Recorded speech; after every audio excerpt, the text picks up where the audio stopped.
Hello everyone, তো তোমরা সকালে কেমন আছো? আশা করছি খুব ভালো আছো। আর দেখো, আজকে তো শ্রাবণ মাসের শেষ সোমবার। তো ভিডিওটা করেছিলাম 2-4 দিন আগে, পোস্ট করা হয়নি। আর আজকে পুজো করবো, আমি শাড়ি পরবো, তার জন্য বাড়িতেই পুজো করবো।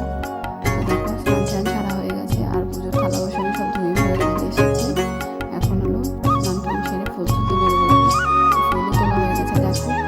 আর আমাদের এখানে না সকালে এত পরিমাণ লোক হাঁটতে আসে, আমরা পরে পুজো দেওয়ার জন্য কোনো ফুলই পাই না।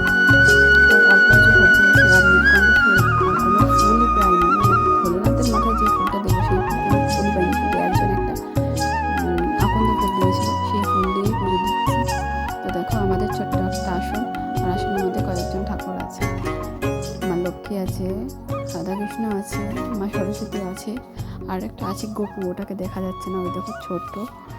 তো আর আছে ভোলেনাথ, তোমরা তো দেখতেই পাচ্ছ।